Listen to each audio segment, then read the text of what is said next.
escutando a alma, posso sentir meu interior refletir com calma. Tenho a semente do mais puro amor que vem de Deus, que é meu Pai. Quero livrar meu coração do jugo cruel da ilusão e descobrir que o tesouro da alma é a intenção. Ter atitudes de amor e não deixar morrer o bem. Jesus nos ensinou a amar a Deus e ao próximo como a mim também. Humanizar nossas ações, humanizar nossos corações, humanizar para crescer, humanizar, individuar o ser.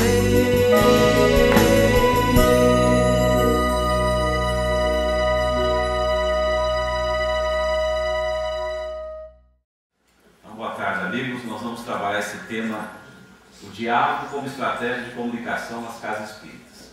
Lembrando que Kardec pesquisou em várias fontes, eu também pesquisei principalmente num livro que não faz parte da literatura espírita, que é o livro A Quinta Disciplina, cujo foco, arte e prática da organização que aprende. Quem trabalha em treinamentos empresariais valoriza muito duas pessoas, dentre várias outras. Daniel Goleman, com seu livro Inteligência Emocional, que veio trazer para as instituições, onde houver pessoas que tenham que conviver, o assunto inteligência emocional. Como nós temos autocontrole, que é o grande problema, né, da humanidade, a questão emocional. E outro, Peter Senge, que veio valorizar a questão da visão sistêmica, ou do pensamento sistêmico, implantando grupos de diálogo. A proposta é incentivar as instituições espíritas a trabalharem com essa teoria denominada aí de grupos de diálogo. Eu costumo dizer sempre, quando você não quiser resolver alguma coisa, forme uma comissão com 20 pessoas. Não vai dar em nada. 5 vão falar e 15 vão ouvir. E nós vamos, então, achar os culpados, que é o que ocorre muitas vezes. Há uma pesquisa da empresa Google que diz que o diálogo funciona bem quando os grupos são de 4 a 6 pessoas. Porque aí dá tempo de você falar, o outro ouvir, o outro falar também. Mas como fazer se nós temos na instituição um grupo com 20 pessoas que faz parte da estrutura e é preciso que todos participem? Formem 5 grupos de 4 ou 4 grupos de 5, para que nos momentos de diálogo, de fato, eles possam conversar entre si. Nós vamos falar um pouquinho sobre pensamento sistêmico. Pensamento sistêmico. Vamos ver as 4 principais leis do pensamento sistêmico. Pessoal, antes de falar sobre pensamento sistêmico, é importante falar sobre pensamento linear. Nós brasileiros, infelizmente, nós temos a visão linear, ao contrário dos japoneses e dos chineses, que já nascem devido à dificuldade da língua, dali a pouco estão falando e precisam utilizar determinadas partes do cérebro que facilita a visão sistêmica. que é a visão linear? É quando eu tenho respostas rápidas e geralmente erradas. De A para B. Meu filho não vai bem na escola. É um folgado. É um folgado. É decidido. Essa é a visão linear, nossa, de brasileiros. Visão sistêmica. Meu filho não vai bem na escola. Eu sou afetivo com ele. Eu vejo os seus cadernos. Eu me preocupo em perguntar como ele está indo na sala de aula. E várias outras coisas que vão repercutir na forma do meu filho agir. Por isso que nós vamos focar essa visão sistêmica, porque sem ela não dá para trabalhar o diálogo. Veja só, 4 principais leis do pensamento sistêmico. Os problemas de hoje vêm das soluções de ontem. Imagine que tem alguém aqui se descasando. Tomara que não, ou tomara que sim, vai saber, né? Tá. Mas vamos nessa linha aí de tomara que não. Quando casaram, não foi a solução? Não foi a solução? Os problemas de hoje vêm das soluções de ontem. Por que eu mostro essa leizinha logo no início? Porque nós temos que nos habituar a todas as vezes que tivermos que tomar uma decisão, pensarmos muito. Nós somos muito apressados em tomar decisões. Conversamos entre 2 ou 3 pessoas, já tomamos a decisão e depois nos arrependemos. Dentro da visão sistêmica, nós temos que conversar mais.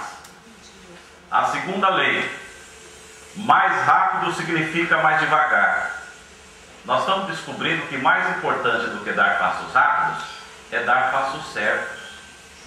Muitas vezes nós damos os passos rápidos, depois vem o retrabalho.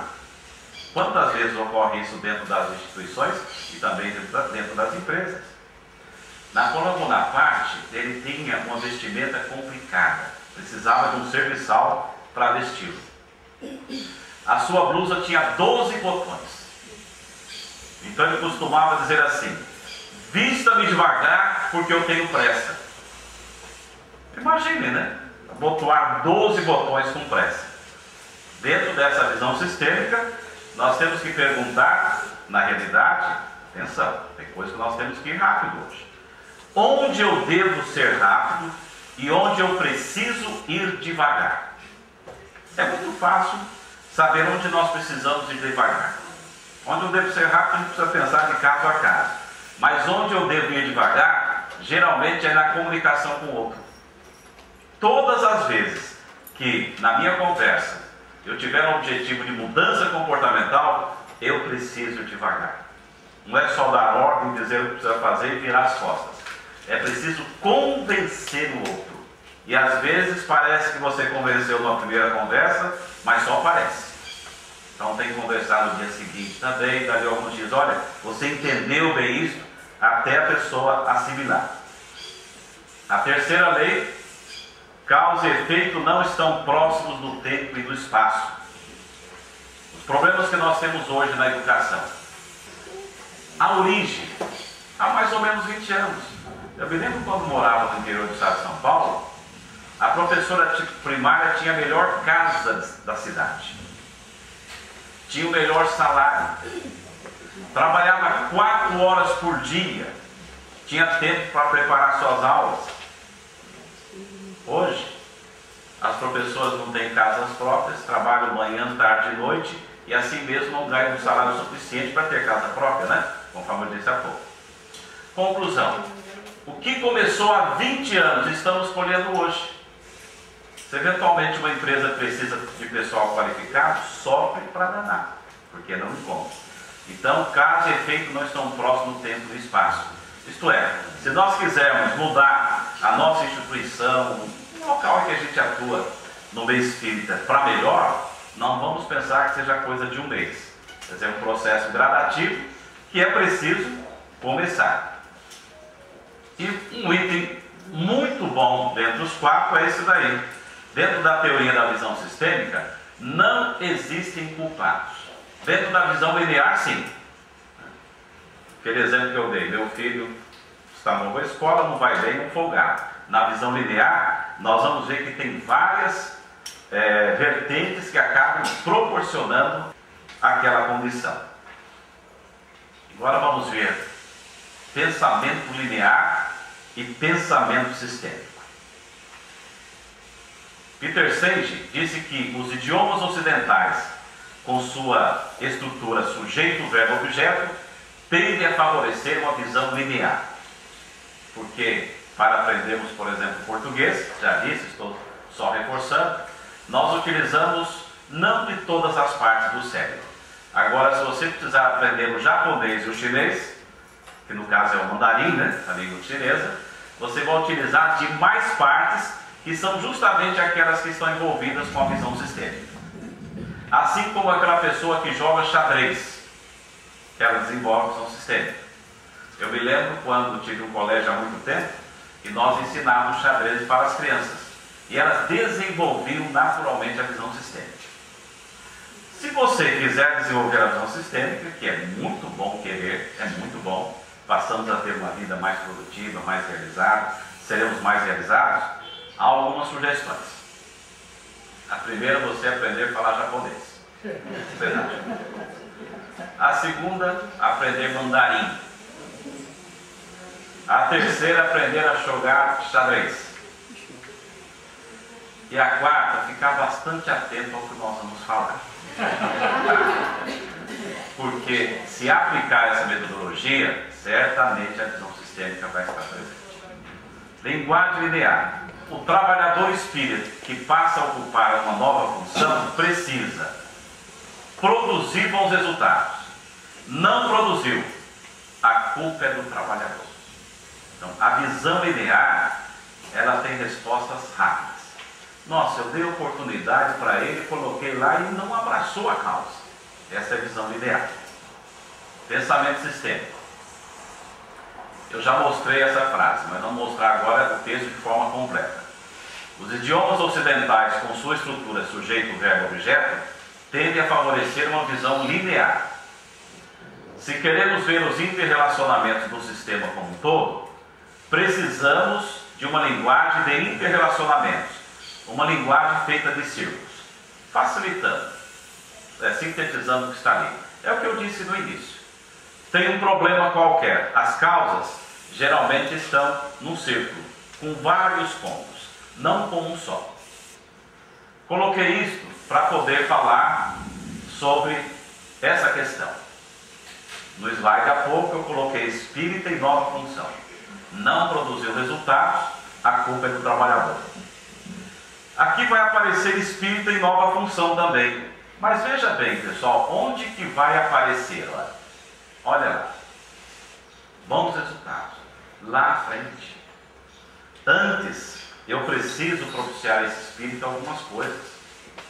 Por exemplo, no item 2 dá um treinamento. Se ele nunca exerceu aquela função, nós temos que treinar. E no ambiente espírita, nós não temos o costume de treinar. Nós pegamos a pessoa pela boa vontade. E depois a gente apanha em relação a isso. Treinou. Não deu certo. E tem 3. Deu um tempo. Deu um tempo, quem sabe vai melhorar. Não deu certo ainda. E tem 4. Um novo treinamento. Com mais reforço. Aí sim, você tem grande probabilidade de conseguir bons resultados. Uma eventualidade, não. Mas a probabilidade aumenta muito. Eu tenho uma filha que ela trabalha na ONG Viva e Deixe Viver. É uma ONG que as pessoas vão a hospitais contar histórias para crianças doentes, muitas delas até em estado terminal. Então ela é uma contadora de histórias. Quando ela leu no jornal e soube da existência dessa ONG, ela se entusiasmou. Falou, pai, eu vou me inscrever nessa ONG. Se inscreveu, imaginando que dali a pouco estaria trabalhando. Antes de começar a trabalhar, ela foi treinada. Até jogo aqui para vocês. Quanto tempo será? Você não tem a obrigação de acertar. Mas vamos ver quem que é bom no chute. Ela foi treinada. Quase acertou. 8 meses de treinamento. 8 meses. Acompanhando as pessoas que já tinham experiência, estudando as necessidades das crianças. 8 meses. Pergunto a vocês, uma pessoa que se dispõe a ficar 8 meses sendo treinada, será que desiste com facilidade do serviço depois? Então, é fazer devagar para conseguir resultados mais duradouros. Porque aí nós vamos trabalhando a essência da pessoa. Nós vamos educando de tal forma que ela, quando abraça uma causa, abraça com muita boa vontade. Segundo Peter Senge, a essência da disciplina de pensamento sistêmico reside numa mudança de mentalidade. Nós estamos aqui, pessoal, para mudar a nossa mentalidade. Quem já pensa de forma sistêmica, não precisa mudar. Mas para quem ainda não pensa.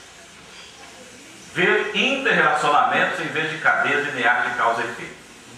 Isso é mudar a nossa mentalidade. Isto é, em vez de surgiu tal problema, aqui está o motivo. Surgiu tal problema, onde estão os motivos? Aqui, aqui, aqui e aqui. Então, nós vamos procurar as causas reais. Ver os processos de mudança, em vez de simples fotos instantâneas. Você coloca um trabalhador para exercer uma nova função na casa espírita, e de repente você chega de surpresa e percebe que a pessoa está dormindo, deveria estar trabalhando e está dormindo. Já tira uma foto. Que cara folgado. Talvez trabalhou na noite anterior, até 1h da manhã, e por ter trabalhado muito se cansou. Então, dentro da visão sistêmica, nós não tomamos decisões e nem tiramos decisões rápidas. E com isso o resultado vai ser muito mais efetivo. Fixemos as informações a seguir. A essência da disciplina de pensamento sistêmico reside numa, estou só reforçando, pessoal, nós já vimos isso, mudança de mentalidade. Vamos ver os principais indicadores de ausência do pensamento sistêmico no meio espírita. Para você pensar assim, dentro da casa espírita que eu frequento, será que há a visão sistêmica ou não? É comum a liderança dizer o problema é o pessoal. Então, se você cuida de 10 pessoas e elas não trabalham de forma adequada, tem trabalho a fazer dentro da casa, e diz, esse pessoal não tem jeito. Visão linear. Todo mundo tem jeito. Se for treinado, se for motivado, se for incentivado. Todo mundo é a forma de dizer, De 10, talvez você encontre um que você pode tentar, e aí você vai decidir esse só na próxima encarnação. Existem esses casos, mas é exceção. Segundo, reuniões somente são frequentes quando surgem problemas. Vamos para o lado empresarial. A Toyota faz reuniões para resolver, ou melhor, para melhorar o que já está bom. E nós brasileiros fazemos reuniões para consertar o que não deu certo lá atrás. Quer dizer, nós estamos olhando para trás em vez de olharmos para frente. É desgastante o relacionamento interpessoal. Há setores, departamentos ou diretorias que atuam como feudos dentro da casa espírita. Um setor diz assim para o responsável do outro: do meu eu cuido, você cuida do seu. Como se fosse possível dentro de uma instituição, nós não vemos cada célula como parte integrante de um órgão maior. Quando há falha de procedimentos, o foco é achar culpados, em vez de procurar a solução. Aconteceu um erro, quem errou? Qual a finalidade principal de um centro espírita? Vamos pensar um pouquinho. Será que é a visão sistêmica e a cultura do diálogo? Será que é a eficaz comunicação interna? Será que é o bom ambiente interno? Ou será que é fornecer estímulo e condições para o crescimento espiritual dos seus trabalhadores e frequentadores? Qual será, pessoal, o item que responde àquela pergunta lá acima? A, B, C ou D? D, justamente. D. Visão sistêmica é meio, eficaz comunicação interna é meio, bom ambiente interno é meio e a finalidade é útil. O que quer dizer isso? Para eu atingir a finalidade, eu tenho que trabalhar os 3 primeiros itens. Eu tenho que valorizar a visão sistêmica e criar a cultura do diálogo. E valorizar muito a comunicação interna entre os diversos trabalhadores. Jornalzinho, reuniões periódicas para mostrar como está a instituição, onde está indo bem, onde precisa melhorar, porque às vezes são 3 ou 4 pessoas que sabem só. E como é que nós vamos conseguir interatividade, né? Apoio dos outros se não sabem da questão? E além disso, criar um bom ambiente interno. Nós já vimos o pensamento sistêmico. Agora vamos ver pensamento sistêmico e diálogo. Pensamento sistêmico é a bússola das instituições que aprendem. Não é verdade que toda bússola precisa ter uma agulha? Diálogo é a agulha dessa bússola. Então, o diálogo é a agulha dessa bússola. E o diálogo, está ali embaixo, é o verdadeiro exercício da afetividade. O que nós estamos vendo? Eu estou vendo de forma surpreendente nas empresas que nós estamos trabalhando e também nos centros espíritas que a gente já levou esse projeto. Obviamente, para o centro espírita a gente não cobra, né? As pessoas passaram a ser mais afetivas, de forma impressionante. E eu não trabalho afetividade, trabalho diálogo. Mas quando você dialoga, você sabe como falar e aprende a ouvir, não tem como. Com o tempo nós criamos realmente um grupo afetivo. Característica das organizações que aprendem continuamente. Peter Senge estabeleceu 5 pontos. 5 pontos. Olha que coisa boa, não são 15 nem 20. Que se nós aplicarmos, nós teremos um ambiente onde a visão sistêmica está presente. É importante insistir nessa questão da visão sistêmica, porque o líder que utiliza da visão linear é aquele que vai à frente. O líder que utiliza da visão sistêmica é aquele que vai atrás. É aquele que forma equipes, porque ele sabe que 10 pessoas pensando, ou 15, são mais ideias que irão surgir. Então o líder hoje é muito mais um educador, olha que coisa boa, um motivador do que um fazedor. Porque quem tem que fazer para que as coisas sejam duradouras é a equipe. E Peter Senge estabeleceu 5 pontos que, se trabalharmos bem, nós vamos conseguir melhores resultados. Um deles, desenvolvimento do domínio pessoal. O que é isso? Nós precisamos ter autocontrole. Será que você conhece alguém descontrolado emocionalmente? Quando eu pergunto isso, em todo lugar, eu vejo em várias pessoas, né? Talvez 60% das pessoas conheçam alguém no trabalho, dentro da casa espírita, dentro do lar, descontrolado emocionalmente. Essa pessoa dificilmente vai poder contribuir para um trabalho em grupo com eficácia. E além disso, nós temos que valorizar ou nos conscientizarmos dos nossos modelos mentais. Peter Senge disse que nós não temos modelos mentais. Ele disse que nós somos nossos modelos mentais. Aquela pessoa que diz assim, viver não vale a pena. A vida vai comprovar para ela que viver não vale a pena. Aquela pessoa que diz viver vale a pena. A vida vai comprovar para ela que viver vale a pena. Rubem Alves diz que as coisas são os nomes que damos a elas. Vale a pena conhecer o escritor Rubem Alves. Reforçando esse exemplo. Aquela pessoa que diz viver é sofrer, a vida vai mostrar que viver é sofrer. Aquela pessoa que diz viver é aprender, a vida vai mostrar que viver é aprender.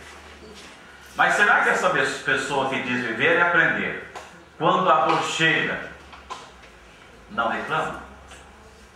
Olha, ela até reclama, é natural, somos normais.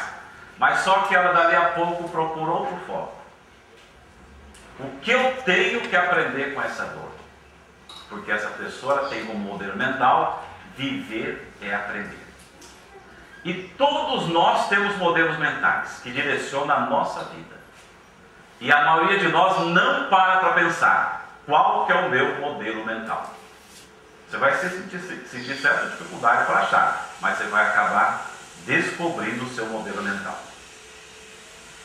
Não é fácil mudar o modelo mental. Vou dar um exemplo. Imagine, ou melhor, desenhe mentalmente uma casinha, uma casa numa folha de papel. Imagine que você tem uma folha sulfite à frente, um lápis e desenhe uma casa. Desenhe aí, pessoal. Mentalmente nós desenhamos rápido.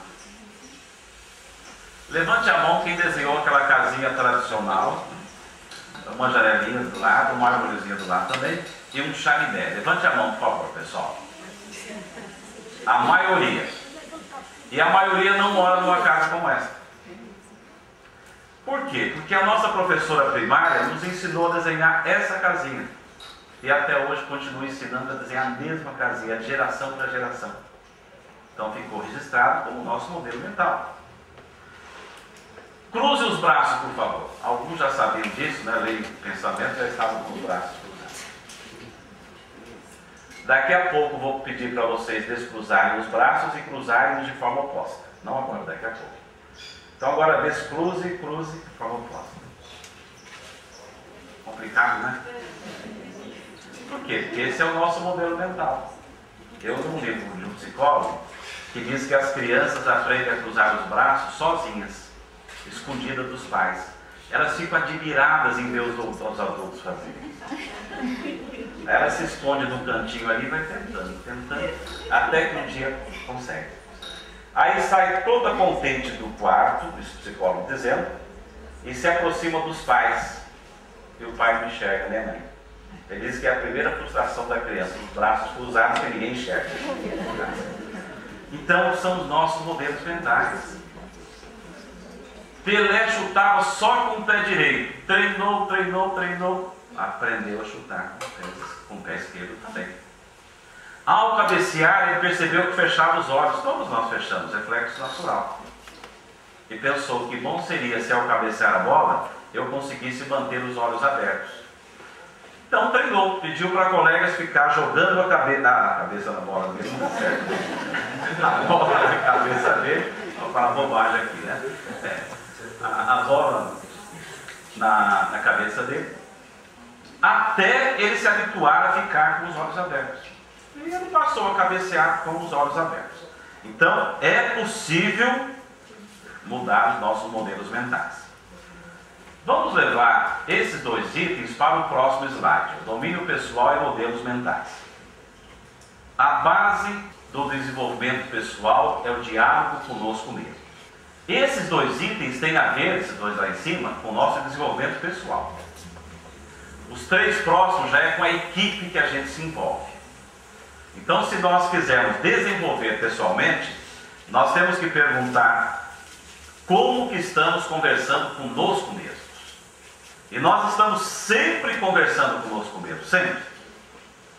E provavelmente muitos de nós nunca paramos para pensar: como eu estou conversando comigo mesmo?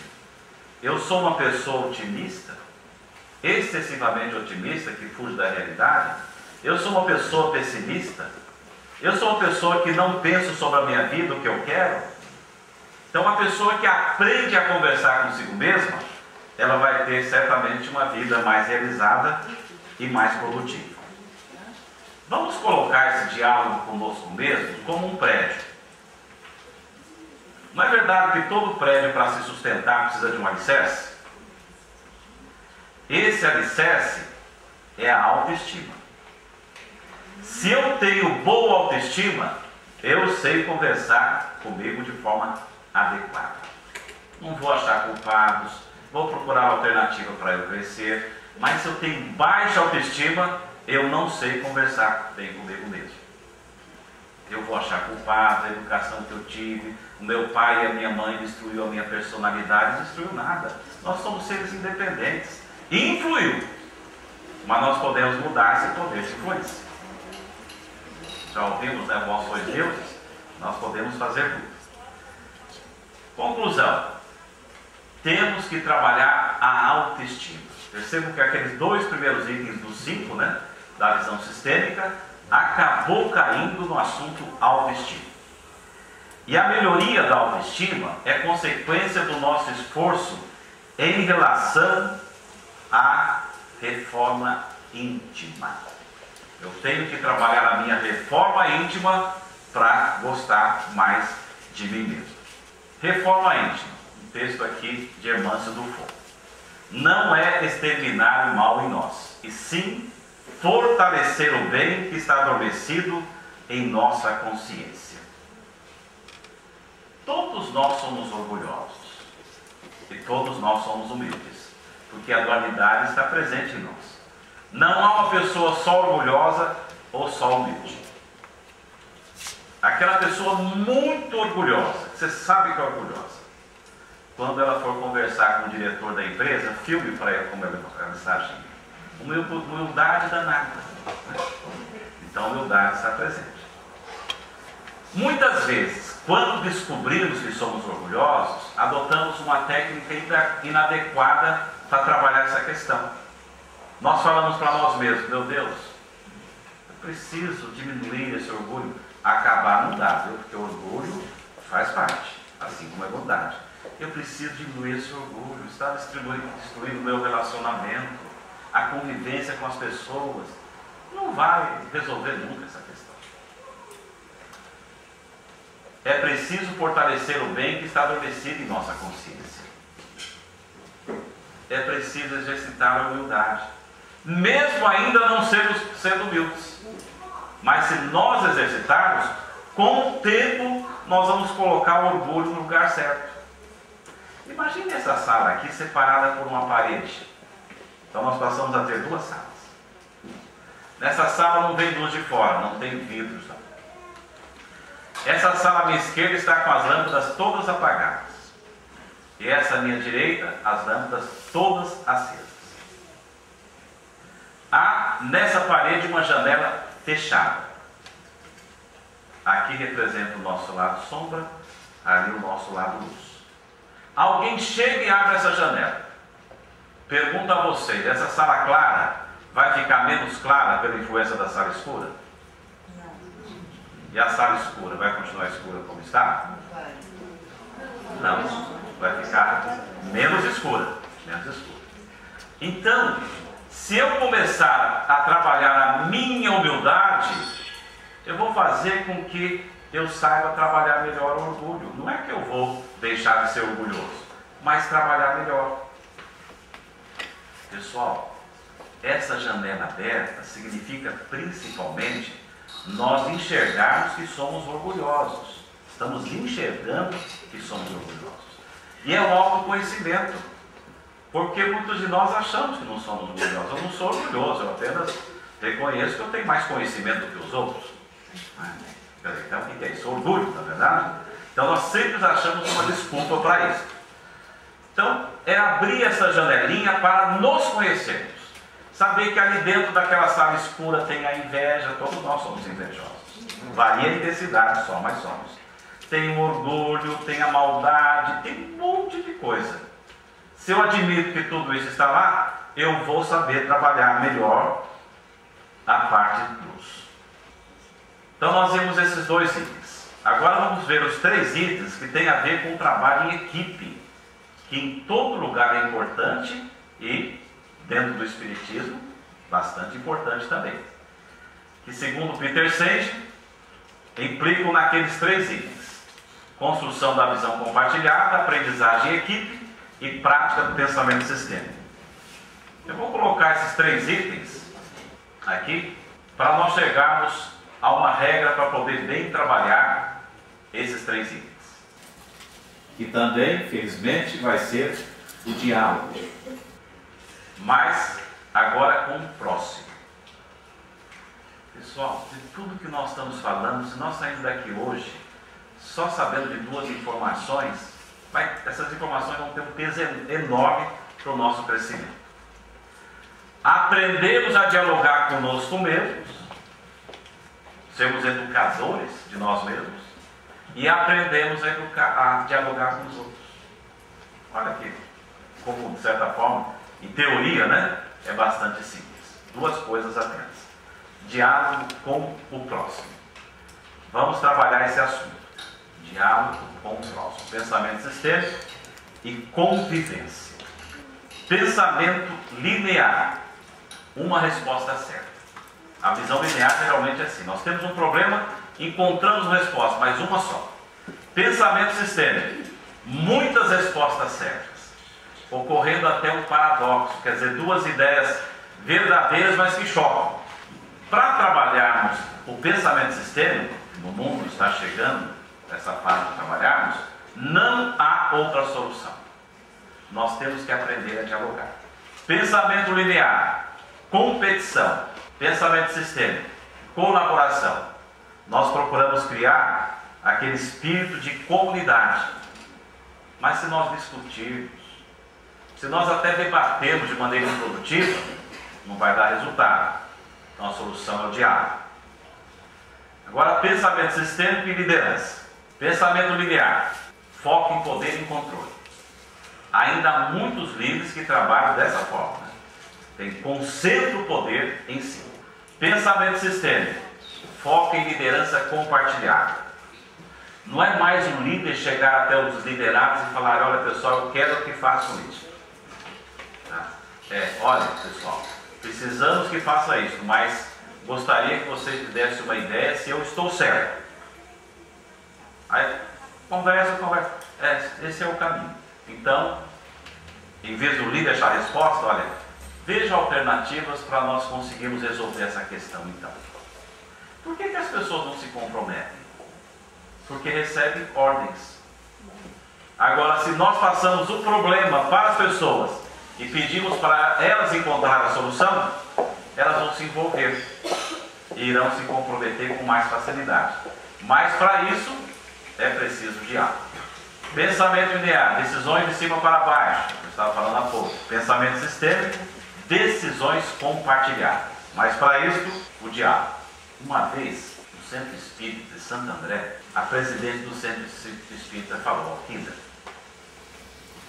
nós estamos precisando aqui de trabalhadores voluntários. A gente faz tantas coisas para a comunidade, mas os trabalhadores são sempre os mesmos.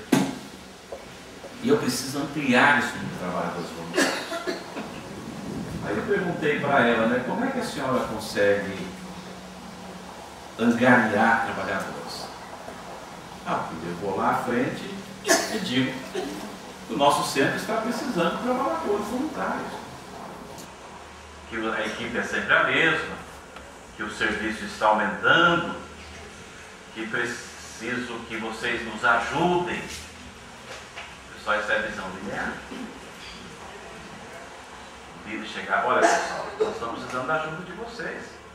Os trabalhadores são sempre os mesmos. Os problemas aumentando, os desafios aumentando, a gente precisa de ajuda. Essa é a visão linear. Um líder com visão sistêmica. Aí eu dei essa orientação para ela mudar o discurso. E ela mudou. Um dia ela chegou à frente do público e falou: pessoal, nós estamos dando oportunidades a quem procura um sentido para a vida. Não é mais nós estamos precisando, não é isso, está errado isso. Se você quiser encontrar um sentido para a vida, nos procure, que nós podemos lhe ajudar dentro do trabalho voluntário. Ela começou a aplicar, até eu posso dizer o nome dela, ela é conhecida como Dona Terezinha, Dona Teresa Sardano, e ela ampliou o número de trabalhadores de forma impressionante. Visão sistêmica, porque ela enxergou o todo. E aí, quando nós começamos a pensar de forma sistêmica, ela foi mais longe ainda. Depois de um tempo, voltei para fazer uma palestra. Alquimia, depois daquilo, eu mudei tanto a forma de pensar. Antes eu achava que nós precisávamos da empresa para nos ajudar. Daí eu descobri que são as empresas que precisam de nós. Porque sou eu que acordo às 5 horas da manhã para cuidar dessa escola que eu oferto para a comunidade de forma gratuita. E a empresa precisa projetar uma boa imagem. Então, se ela associar conosco na questão financeira, ela vai poder dizer que está trabalhando para a educação das crianças. Então, é a empresa que precisa de nós. Aí ela mudou a forma de conversar com as empresas. Ela não chegava mais à empresa como pedinte, mas como ofertante. E hoje ela tem mais de 100 empresas que contribuem com o Centro Espírita. E uma escola modelar. Então, nós temos que sair dessa liderança com visão linear para chegarmos à liderança com visão sistêmica. Líder com visão linear, foco no trabalho. Líder com visão sistêmica. Agora um outro assunto, não mais do voluntariado, né? Foco no trabalho, solidariedade e tolerância. Hoje a gente vê vários textos espíritas que insistem na tese de o quanto nos enganamos quando estamos na espiritualidade, por achar que trabalhando aqui na Terra a favor do outro, para o outro crescer, isso nos dá um passe direto para o céu. Se no trabalho eu não for solidário, se no trabalho eu não for tolerante, eu não irei mudar-me interiormente, que é o que vai fazer realmente eu conseguir bons resultados. Então, dentro da visão sistêmica, o foco não é só o trabalho. É o trabalho, sermos solidários e sermos tolerantes. Nós já vimos pensamento sistêmico. No trabalho, não na vida, né? Porque quando coloca no trabalho, parece que é focado no trabalho espírita. E de repente essa mudança tem que ser na vida, né? Na vida, em todos os pontos em que você tenha que exercer alguma coisa, né? Trabalhar com aqueles 3 pontos. Porque aí o resultado vai ser muito mais efetivo. Pensamento sistêmico e diálogo, e agora a última parte, implantando a cultura do diálogo. A prática dos grupos de diálogo é sustentada em 2 pilares. Então, lembrando que no início eu sugeri que nós formemos, quando tivermos um projeto qualquer, pequenos grupos. E cada grupo ter uma missão. Grupos de 4 a 6 pessoas. Uma pessoa não funciona, uma só. 2 não é grupo, é dupla. 3 é trio. Não funciona também. É interessante isso. 4 já muda. 4 a 6. Eu já fiz experiência em colocar mais que 6. Não sei porquê, mas a dificuldade é grande. Então, 4 a 6. 2 pilares. A metodologia do consenso e a metodologia da cultura do diálogo. Só 2. Vamos ver a metodologia do consenso. O que eu estou falando para vocês aqui, pessoal, está completo neste livro. Esse livro, na realidade, são 4 livros em um. O primeiro é Cultura do Diálogo, que aborda o que nós estamos vendo aqui. O segundo é Relacionamento, que é o outro livro. O terceiro é Voluntariado, como exercer melhor o trabalho voluntário. E o quarto é Oratório. São 4 livros em um. É nesse livro que tem a metodologia, que eu vou mostrar agora, mas um livro melhor desenvolvido. Metodologia do consenso. Plantando a cultura do diálogo. Primeiro nós temos que saber que o comprometimento da equipe é fruto do consenso. Se você colocar 5 pessoas para exercer determinado trabalho e 2 forem contra a sua ideia, eles vão trabalhar contra. Para um dia sentir o prazer de dizer, não falei que eu estava certo? Por que numa empresa japonesa, quando a gente dá treinamento, a gente vê isso? Os japoneses, não os brasileiros, mas os japoneses que trabalham naquela empresa, juntam e conversam, que o pessoal até fala, nossa, para que conversar tanto? Para chegar ao consenso. Enquanto os 5 que ali estão reunidos não concordarem, eles não levam à frente. Porque esse que sobrou vai trabalhar contra. Isso é uma grande descoberta para todos nós. Trabalhar o consenso.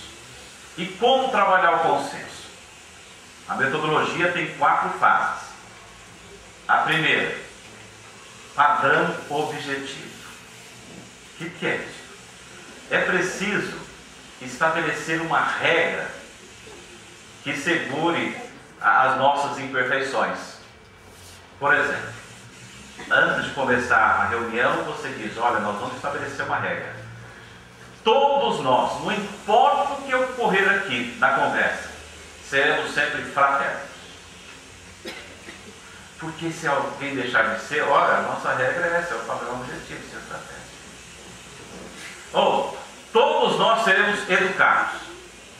Essa é a regra que, quando existem 2 países que não se entendem, e um representante de um país precisa conversar com o outro, ele estabelece um padrão objetivo, algo que faça eles conversarem.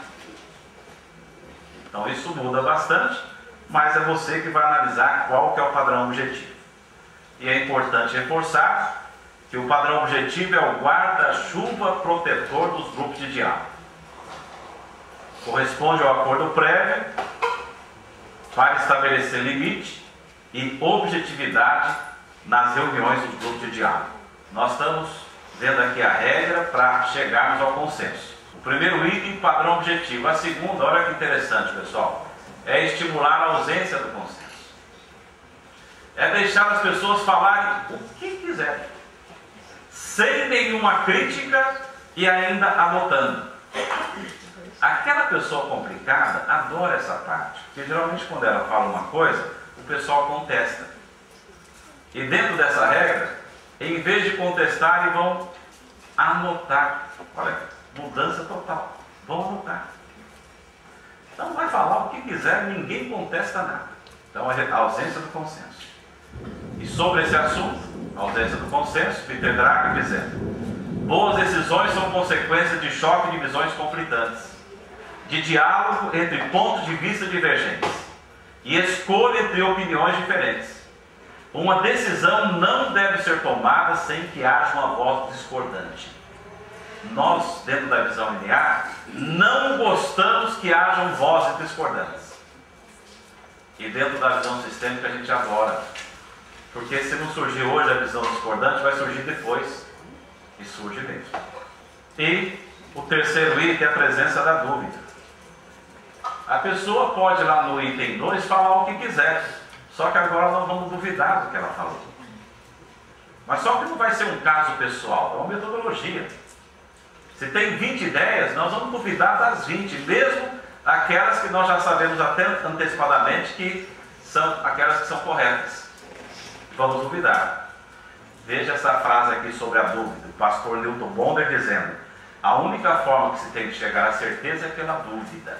Vamos duvidar de tudo para então chegarmos à certeza, que é a presença do consenso. Às vezes ocorre, tanto nas empresas como na casa espírita, de determinadas pessoas ficarem frustradas porque o consenso estabelecido deixou de fora algo que seria importante. Mas o que a gente vê? Que se trabalhar o consenso da forma que foi determinado, todos pensando da mesma maneira, dali a algum tempo, com tranquilidade, nem vai precisar fazer reunião, o próprio grupo descobre: olha, aquilo que a gente rejeitou lá atrás, a gente pode aplicar agora. Isso acontece em quase 100% das vezes. Por quê? Aprenderam a conversar e aprenderam a aceitar ideias diferentes. Consenso. Essa é uma frase que um diretor de uma empresa passou para mim, estava tendo treinamento, e ele definiu o consenso, porque ele conheceu alguns chineses, né? Ele falou que os chineses realmente trabalhavam dentro dessa visão sistêmica, e conversando lá com os demais alunos, ele falou o que era consenso. Não pedi, mas ele falou, eu achei muito interessante. Aí eu falei: Sérgio, manda um e-mail para mim, repetindo aquele conceito seu de consenso. E ele mandou. Consenso, um conceito nem sempre fácil de ser adotado, mas que muitas vezes nos permite gastar um pouco mais de tempo na fase de diálogo para podermos economizar uma quantidade enorme de energia no momento da aplicação da ideia. É justamente isso. Nós perdemos um tempo no início, mas depois a gente ganha muito tempo. Nós vimos metodologia do consenso. E agora a metodologia da cultura do diálogo. Então nós temos aí duas metodologias. A importância da formulação de perguntas no exercício do diálogo. Atenção para isso, pessoal. Utilizamos muito desta maneira de perguntar: por que você cometeu este erro? Aquele pai que fala assim: filhão, por que você só tira nota baixa? Não vai resolver nada, porque não funciona. Pergunta adequada: como fazer para corrigir essa falha? Filhão, o que você deve fazer, ou como você deve agir para melhorar suas notas? Não é por quê, é como. Filhão, como você deve agir para melhorar suas notas? Muda tudo. Isso eu ouvi, eu aproveito aqui, é de um aluno, um kinder. Eu só perguntava para o meu filho: filhão, por que você só tira nota baixa? Ele continuava tirando nota baixa. Um dia, sem eu pensar, ele falou: Filhão, como você vai fazer para melhorar essas notas? Ah, pai, eu vou ter que brincar menos. Começou a dizer o que tinha que fazer. Ele nunca tinha perguntado como. Então, como vai gerar a resposta adequada para que a gente possa dialogar. Os 10 itens da metodologia da cultura do diálogo. Quando se reúne grupo, o livro explica isso, é preciso ter sempre um facilitador com o livro aberto nesses 10 itens. Porque se alguém deixar de utilizar a visão sistêmica, o facilitador, que é escolhido sempre pelo grupo, não é alguém que fala eu sou o facilitador, é o grupo que escolhe, olha, você não está trabalhando a visão sistêmica. Se eventualmente ele falha na afetividade, altera aí. Você tem que ser afetivo. Enfim, o facilitador, de forma educada, vai trabalhando esses 10 itens, se aparecer. Suspender o julgamento, não é julgar a coisa ou a pessoa, mas analisar o problema, buscar o consenso, saber ouvir, foque firmemente na solução. De repente alguém que fala demais. Sempre tem, né? Então o facilitador, olha, tem 6, nós temos que focar a solução. No começo isso dá um trabalhinho nas primeiras reuniões, depois as pessoas se habituam. E o diálogo começa a aparecer. Ter espírito conciliador, aquela pessoa que se altera, nós temos que trabalhar de forma conciliadora. Seja transparente sem ofender, porque às vezes tem aquela pessoa que diz, olha, eu não sou mal educado, sou transparente, acaba sendo mal educado. Então, seja transparente, sim, seja transparente, mas não ofenda o outro. Utilize do reforço positivo. Se a pessoa fez algo adequado, vamos elogiar. E esse daqui que, de certa forma, sintetiza todos os outros. Respeitar o outro sempre. Nós vamos ver agora as comparações entre discussão, debate e diálogo. Vou fazer uma observação. Irmã Dufaux utiliza da palavra debate nos livros. Só que ela utiliza uma metodologia que, se você utilizar, você vai estar dialogando. Porque existe realmente em alguns países um debate. No Brasil não, debate aqui no Brasil sai briga, onde as pessoas debatem sabendo conversar, dá tempo para o outro falar, sabe como utilizar o recurso adequado na fala. Então, se num debate você ouvir o outro, falar na hora certa, for educado, pode continuar falando, porque é debate, não tem problema. Mas para efeito de metodologia, eu prefiro utilizar a palavra diálogo, para quando você consegue respeitar isso. Não é que Deus me livre, né? Dizer que estou contrariando Irmã Dufaux. Se você ler a forma que ela trata o debate, está certo e muito certo. Então, nós interagimos discutindo, ou debatendo, ou dialogando. Discussão. Thomas Jefferson dizendo: nunca vi uma situação em que um dos dois convencer o outro pela fé. Na discussão, o emocional prevalece. É como pegarmos essa folhinha branquinha aqui, pessoal, olha que folhinha linda, né? E fazermos isso. Essa é a discussão. Tente voltar essa folha aqui à sua forma normal. Você interferiu nas fibras. Tem pessoas que estão sofrendo há 10 anos por causa de uma discussão que teve com o marido, com a esposa, com o pai ou com o filho. Uma discussão já é. Mas atenção, não precisa sofrer a vida toda. Porque se eu deixar essa folha aqui ao relento, as fibras irão voltar ao normal um dia.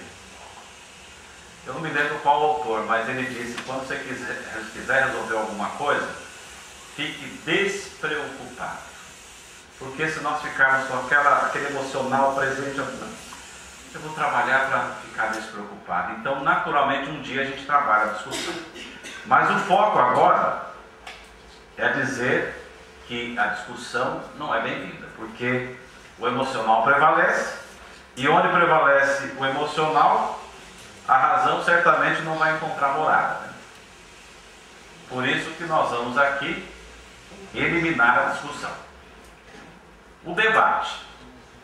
Dalai Lama dizendo: o debate se justificaria se os interesses fossem bem definidos e o meu interesse fosse diferente do seu. Nesse caso, a vitória e a derrota funcionariam. Mas, na atualidade, os interesses de todo mundo estão muito entrelaçados. Pessoal, onde o debate faz sentido? Onde houver adversários, no meio político, é preciso debater. 2 candidatos a prefeito, precisa debater. São adversários. Nós vamos conhecer o que pensa um e o que pensa outro. No meio jurídico, um advogado defende essa causa, outro é contra ela. Então é preciso debater. Mas será que dentro da casa espírita nós temos que ter adversários? Não. Então, se não tem adversários, o debate não é bem-vindo.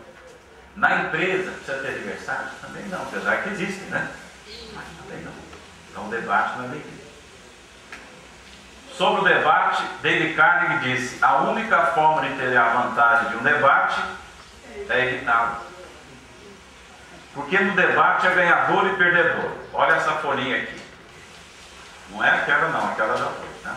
Não conseguiu o milagre de deixar como estava. Debate. Um pedacinho aqui vai representar o perdedor, o outro o ganhador. Qual que é o perdedor? Está na minha mão direita ou esquerda, pessoal? Menor. Então, este daqui também é um perdedor, porque ele não tem a totalidade. O ganhador de um debate é o perdedor também. Porque esses perdedores, essas pessoas, vão trabalhar para um dia ter o prazer de dizer: não falei que eu tinha razão? Então, o debate não é bem-vindo. Com isso, nós eliminamos aqui o debate. E com isso sobra o diálogo. No diálogo não há pessoas perdedoras ou ganhadoras, mas sim ideias vencedoras, que é essa folhinha bonita que aparece aqui. Como definimos o verdadeiro diálogo? É a definição de um físico quântico, David Bohm. Num diálogo, cada pessoa não tenta tornar comum certas ideias ou fragmentos de informação que por ela já sabemos. Em vez disso, pode-se dizer que os interlocutores estão fazendo algo em comum, isto é, criando juntos alguma coisa nova. Vou destacar alguns pontos ali, em vermelho. De forma mais simplificada, pessoal, diálogo não é eu chegar com uma boa ideia e de forma educada, gentil, querer que as pessoas adotem aquela ideia. Diálogo é eu chegar com uma boa ideia e estimular os outros a darem boas ideias. Para juntos nós criarmos uma ideia nova. Geralmente não é coisa rápida, só que é muito mais consistente. Agora nós vamos ver diferenças entre debate e diálogo. E para isso eu vou precisar da ajuda dos 2 amigos ali.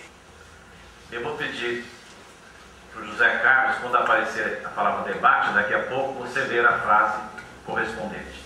E a Ana Cláudia, quando aparecer diálogo, ler. Vão aparecer vários slides, tá? Mas eu sempre vou falar antes a palavra debate. Pressupor que existe uma resposta certa e você a tem. Diálogo. Pressupor que muitas pessoas tenham partes da resposta. Pessoal, não é uma diferença muito grande, já já a gente continua. Porque geralmente nós chegamos com a ideia certa, querendo que os outros adotem. E na realidade as pessoas têm ideias também, tem cabeça, tem cérebro, né? Tem vontade de acertar. Veja o que aparece aqui no rodapé. A criatividade, o bom relacionamento e o bom senso, será que prevalece no debate ou no diálogo? O que vocês acham? No diálogo. Vamos continuar. Debate. Combativo. Os participantes se esforçam para provar que o outro lado está errado. Diálogo. Colaborativo. Os participantes trabalham juntos para um entendimento comum. Debate. O importante é vencer. Diálogo. O importante é chegar ao consenso. Debate. Ouvir para achar as falhas e fazer contra-argumentações. Diálogo. Ouvir para entender, encontrar um significado e chegar a um acordo. Pergunto a vocês, não é muito comum adotarmos o que está ali em cima? A gente ouve o outro para ver onde que ele tem um deslize para a gente entrar ali e contra-argumentar. E como é que nós vamos ter um grupo coeso se não valorizamos essa interatividade, né? Debate. Defender nossas suposições como verdades. Diálogo. Revelar nossas suposições para reavaliação. Pessoal, eu tenho a minha empresa e eu agia como estava em cima. Eu tinha uma ideia boa e em vez de chegar lá com quem trabalhava comigo e conversar para que pudesse implantar aquela ideia, eu já trabalhava defendendo a minha ideia, eles tinham que aceitar, com uma educação, com uma voz baixa, mas não dava resultado. Hoje, felizmente, eu trago uma ideia e pergunto o que vocês acham disso, e melhore se puder. E geralmente eles melhoram. Então, revelar nossas suposições para a reavaliação. Eu descobri que eu não dialogava bem de forma alguma. Só era educado no falar, mas dialogar, não dialogar. Estou aprendendo ainda, mas melhorei de forma até razoável. Debate. Ver os dois lados de um problema. Diálogo. Ver todos os lados de um problema. Debate. Defender seu próprio ponto de vista contra os dos outros. Diálogo. Admitir que o pensamento dos outros pode melhorar o seu. Olha, praticamente essa é uma das essências do diálogo. Quando eu admito que o outro pensa, pode melhorar. Tem só mais uns 50 slides, tá? Procurar falhas e pontos fracos na posição dos outros. Isso. Diálogo. Procurar pontos fortes e relevantes na posição dos outros. É surpreendente quando nós começamos a aplicar o diálogo, o que ocorre com os olhos dos outros. Nós não temos o hábito, que ele está acostumado a ser contestado. Não, mas você falou, nossa, gostei do que você falou, nunca tinha pensado nisso, olha que ideia boa que você deu. A pessoa abre um sorriso e começa a se comunicar de forma mais produtiva. Debate. Por criar um vencedor e um perdedor, desencoraja diálogos futuros. Diálogo. Mantém espaço aberto para diálogos futuros. Muito obrigado. Vamos encerrando com esse assunto aqui, atitudes unificadoras, para reforçar a importância do livro Seara Bendita. Este livro, as Casas André Luiz, em São Paulo, adotam esse livro como livro base da liderança. Um diretor da IBM disse, depois que eu conheci o livro Seara Bendita, eu incluo dentro da minha empresa a metodologia que ali está para saber trabalhar o meu pessoal. É um livro fabuloso.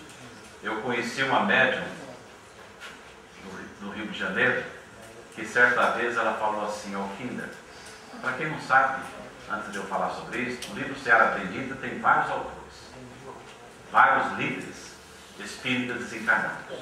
Ela falou assim ao Kinder, eu conheci 3 desses autores desse livro em vida. E são eles escrevendo. Falou, que médium é este? Ela ficou surpresa pela qualidade do médium. Então é um livro que traz muitas informações para trabalharmos de forma adequada. Se nós colocarmos o trabalho, a solidariedade e a tolerância no meio espírita, estaremos adotando a visão sistêmica. Não só o trabalho, mas veja esse livro. E esse livro mostra como trabalharmos de forma adequada. Como trabalhar em nossa casa espírita. Precisamos adotar em nós, isso é fala dos espíritos, a atitude de despretensão, a atitude de delegação, a atitude de participação e a atitude de prontidão. Se você for líder, compre um dia esse livro, escreva esses 4 pontos numa folhinha, para de quando em quando você se questionar. Eu estou trabalhando esses 4 itens? Estou sabendo delegar? Estou valorizando a participação? E são 4 itens só, não são 20, né? Em relação à solidariedade. Quanto à solidariedade, precisamos adotar em nós a atitude altruísta, a atitude de união, a atitude de simplicidade e a atitude de servir. Então, sugiro também colocar sobre a mesa esses 4 itens.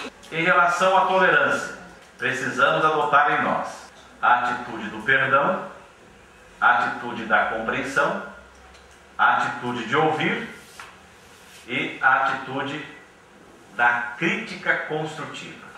Veja que a crítica não foi colocada de lado. Nós temos o direito de criticar aquela pessoa que de alguma forma a gente vê que não está agindo de forma adequada. Mas olha o que aparece depois da palavra crítica, né? Construtiva. Nós temos que utilizar de metodologia adequada. Para encerrar, nunca subestime a habilidade de um pequeno grupo de pessoas. Elas podem mudar o mundo. Por que eu coloquei essa frase? Os grupos de diálogo precisam ser de 4 a 6 pessoas. Quem pode citar aí alguns nomes de pessoas que colocaram a questão da computação, da internet, né? Da informática no mundo? Quem pode citar alguns nomes? Os jovens são deles, né? Bill Gates.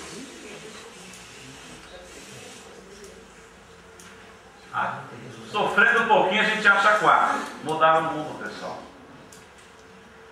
4 pessoas mudaram o mundo. Jesus não trabalhou com 100. Trabalhou com 12 apenas. E foi esperto. Na hora que os 12 tiveram que começar a trabalhar, ele não mandou os 12 para um lugar só. 2 ou 3 aqui, 2 acolá, né? Porque sabe que aí é possível dialogar, é possível conviver. Então, todas as vezes que você quiser conseguir efetivos resultados, no seu grupo de 50 pessoas, forme vários grupos de 5. Conheça a metodologia do grupo de diálogo, não adianta só formar, por isso eu sugiro a compra do livro. Mas sugiro também que, além deste livro, você adquira esse daqui. Qual será? Laços de Afeto. Foi o primeiro livro que eu li de Irmãs do Fogo. Fabuloso. Então, o livro anterior, mais este, vai fazer com que sejamos cada vez melhores comunicadores. Isso vai ser bom para nós, para quem convive conosco e também para o nosso trabalho dentro da seara espírita ou fora da seara espírita. Muito obrigado e Jesus nos abençoe.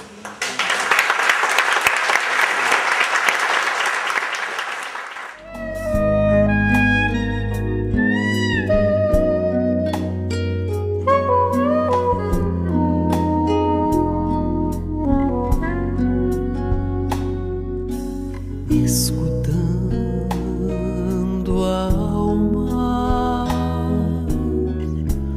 posso sentir meu interior refletir com calma. Tenho a semente do mais puro amor que vem de Deus, que é meu Pai. Quero livrar meu coração do jugo cruel da ilusão e descobrir que o tesouro da